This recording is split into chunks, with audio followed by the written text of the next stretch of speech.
Hello everyone, this is Dante, welcome back to Dante Raids. Today on Raid Shadow Legends we have the new fusion beginning. It actually began a few hours ago while I was at work, so we're gonna talk about it a bit right now. The event calendar came out, we want to see the plan, which events we want to do, and if we can do it as painless as possible. On the challenge account, since it's a free-to-play account and I haven't saved any resources because I didn't want to do any fusions these 3 months, I'm not gonna go for the fusion. On the other hand, on my main account, since I play Arena very much and pretty much every day, Lord Entertainer Fabian is a must and I can't miss him. Before we get into the calendar event, don't forget to subscribe to the channel, like and share the video if you enjoyed it. Moreover, a few minutes ago the progressive events for the CVC came out. This is a huge trap, so if you have more shards than cents, you can go for them. But if you don't have so much resources, avoid it by any means and go for the fusion. This is a must. This is an amazing fusion for most accounts, so don't fall for this trap. Let's talk about the progressive event for the ones that do want to do it, of course. On the first day, we have Dune Herald Zaharis, the new champion that came out, Lady Kimi, an old but very good champion, Grand Oak Padreg, he's an amazing champion, and along with Eostrid are I think the best choices on the normal slot. And from the void slots, we have Fidey Tilcrest, Incensa Grail Bearer and Togron the Conjoined. From the voids, Fidey and Incensa are amazing champions, Togron is trash, avoid by any means. On the second day, we have on the normal slots another new champion, First Axe Taskor.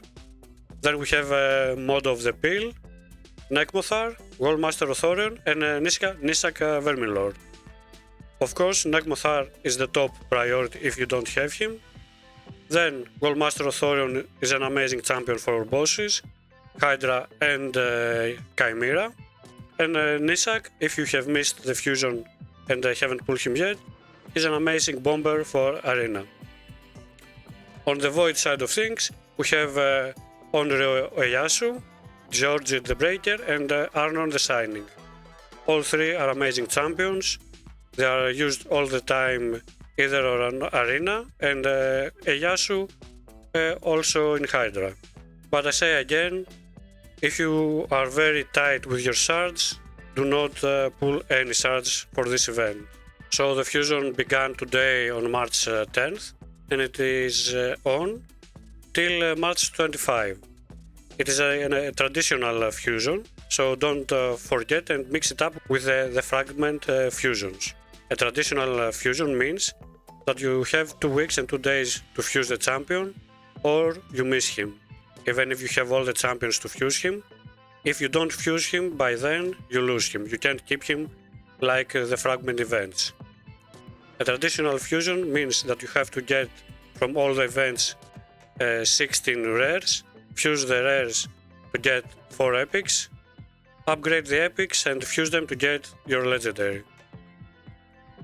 It's a very resource heavy fusion, but the only good part is that you can get most of the time an extra epic, or if you're lucky you can get when pulling for the events another rare or an extra epic, so you can avoid doing some of the events. And in my opinion and in my experience, this is very important. First of all, today we have Dungeon Divers Event 1, Dragon Tournament and Champion Training Event starting at the same time. This is very important and very helpful for all of us, because you can double or triple dip your points in all the events. What double or triple dip your points means? You can do your Dragon Tournament and get points by and get points by doing Dragon and Dungeon Divers at the same time. And if you can solo, duo, or have some food in your Dragon runs, an example, even on my free-to-play account, which is 2 months old account, what I can do is go in Dragon, stage 20, have my Harima in lifesteal gear, and I can solo stage 20 with Harima and have 4 champions getting levels. So I can have my Dungeon Divers getting points, my Dragon Tournament getting points, and my Champion Training event also adding some points. So this is one of the ways to get the most out of our energy. And of course, this is the first tip to do and will help you all along in every step of the fusion. Because if you go on the next days, we have after we have done so much champion training, after we have done the Dragon Dungeon Divers event and gaining gear, we're gonna sell a lot of gear that we don't want. We then have gear enhancement event. So we can spend our silver, the silver that we got, and do our gear enhancement event. After that, we have Ice Golem tournament along with the Dungeon Divers event too. So we can do both events at the same time. And if we skip to the last parts of the fusion, we can see again we have Fire Knight tournament, Dungeon Divers event 3, and gear enhancement 3. So if you have to do every single event till the end, you have to keep in mind that you can get more out of your energy by double dipping on the events. So in the first week we have pretty much the Dungeon Divers event, Dragon Tournament, Champion Training event, gear enhancement event that will all be relatively easy. On Friday we will have the Summon Rush, the first event, the first very important event, because here we will have the opportunity to get one rare. Most of the times this will cost around 4 sacred shards worth of points, but if you have more shards to use, you can get yourself an extra epic. What I would suggest more people to do, if they have the opportunity to do it, of course, even with green shards, with anything they have, try to get the epic. And I don't mean just keep an extra copy, but if you get the epic, you have the opportunity to avoid doing an extra 4 events. And for me, this is worth much more than the few shards that we need to spend. Because doing another 4 events, like the Fire Knight tournament in the end, or the Dungeon Divers event, or the last Classic Arena, or the Gear Enhancement event, because we are all out of silver. For me it's really important, and I will try to get myself that extra epic. Third point that I want to talk about and give a tip on that end is that in my opinion and in my experience for the last past fusions, is that Dungeon Divers events are the hardest one to do, and they need the most resources than the other events. So if you can get the epic, of course, you can avoid doing at least the third Dungeon Divers event. And of course, if you get the epic fast, you can even avoid the second one. And that would be pretty much perfect. You will save so much energy or gems to buy the energy you need to do all these Dungeon Divers events. But if you're not able to do the Summon Rush to the end and get the extra epic, the most efficient way to do a Dungeon Divers event is in most dungeons in stage 20 on normal. You don't get the best gear, of course, for stage 20, because if you can get to hard stages or even stage 25, you have more opportunities, more chances to get better gear. But when it comes to points you gain on a tournament per energy, stage 20 is the most efficient one. After stage 20, stage 24 of course is the second one. If of course you're not able to do stage 20 yet because your account is pretty new, stage 16 is also very acceptable. After stage 16, stage 10 is the most efficient stage to farm. because it has the best chances to get 5-star gear. So you get more points for the tournament. Next quick tip for the champion training events, don't forget to put some levels in your food before feeding them.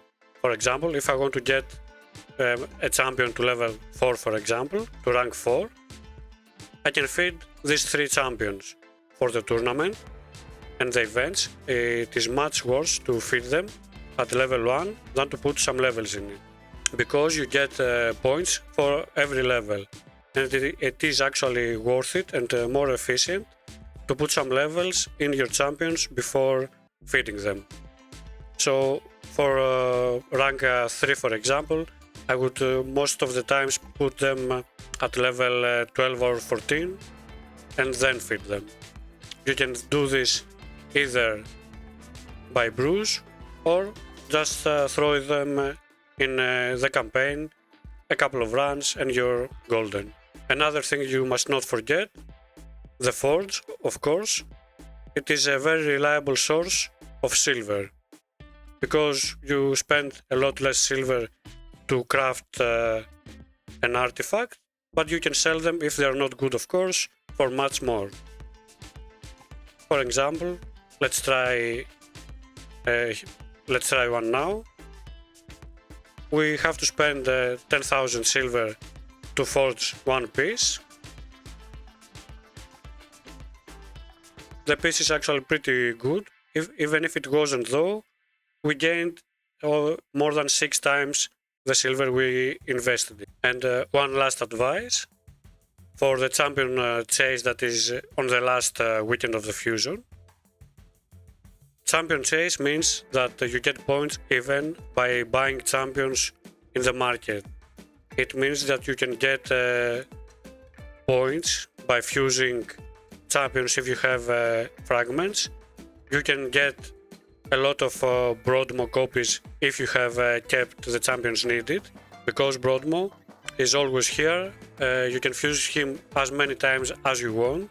So it's basically a points generator for the ones that pull shards all the time, because all these champions are from shards. You can't get them, you can just farm them. But if you have your mind to keep them, it's very easy to get them to level 30 and just keep them in your vault, fuse them and get 350 points for the champion chase event. And of course, we have a traditional fusion, so what it means, we have all our champions ready, all our rares, and when it comes that Friday, we fuse our rares to get our epics.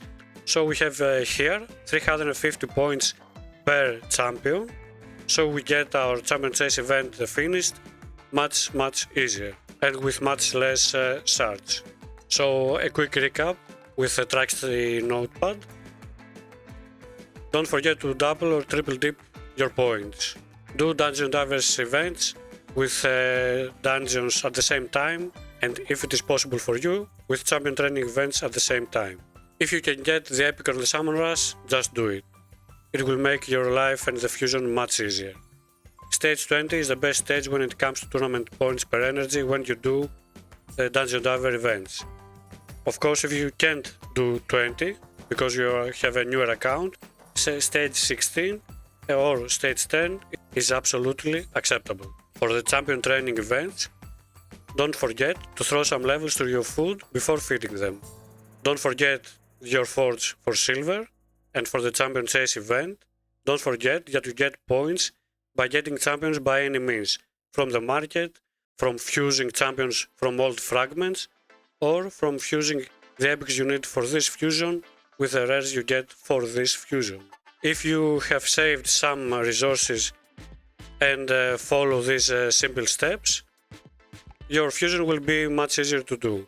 I will say one last time that this is a must-do fusion, in my opinion at least, for any player that wants to do any kind of PvP and want to get through any waves in any area of the game much easier. Thanks everyone for watching, don't forget to subscribe to the channel, like and share the video, leave comments if you agree with the points and tricks I showed in this video.